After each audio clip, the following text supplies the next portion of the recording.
Live sports update में मोहम्मद मुनीब अली हाजिर है एक नए प्रोग्राम के साथ। सबसे पहले आज की टॉप स्टोरीज।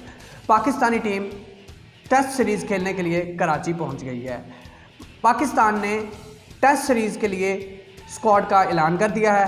उसके अंदर 20 रुकनी स्क्वाड के अंदर सबसे पहले मैं मुबारकबाद पेश करता हूं ताबिश खान को, जो कि पाकिस्तान के पहली दफ़ा उनको मौका दिया गया है स्क्वाड के अंदर, और अपनी पूरी टीम को भी मुबारकबाद पेश करता हूं क्योंकि हमने पिछले प्रोग्रामों के अंदर उनका जिक्र किया और पीसीबी ने अब उन्हें मौका भी दिया है।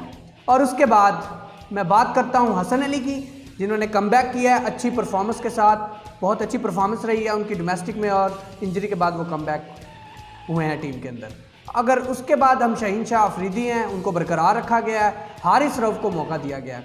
और इसी तरह अगर मैं बात करूं ओपनर्स कौन कौन होंगे, तो ओपनर्स के अंदर आबिद अली होंगे, उसके बाद अब्दुल्ला शफीक होंगे, और उसके बाद एक और ओपनर हैं उनको मौका दिया गया है जिनका नाम है इमरान भट्ट।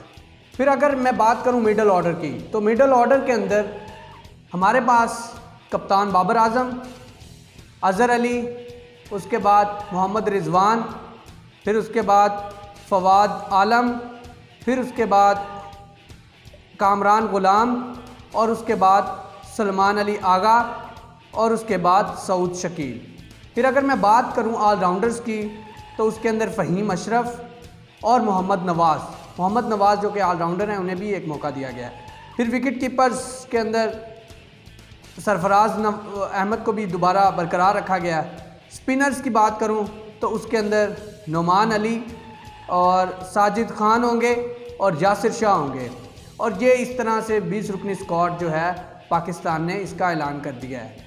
पहला मैच 26 जनवरी से लेकर 30 जनवरी तक कराची में खेला जाएगा, और इसके हवाले से जो भी अपडेट होंगी आपके साथ शेयर करेंगे, और उम्मीद करते हैं कि ये सीरीज़ अच्छी सीरीज़ साबित होगी और पाकिस्तानी स्क्वाड जो है वो अच्छे से तैयारी के बाद टफ़ टाइम देगा साउथ अफ्रीका को।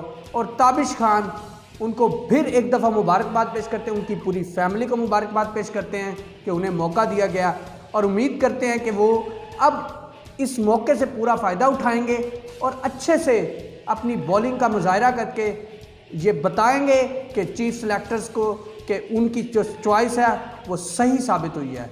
और अगले प्रोग्राम तक के लिए अपने होस्ट मोहम्मद मुनीब को दीजिए इजाज़त। आपके फीडबैक का हमें रहेगा इंतज़ार। अल्लाह निगहबान।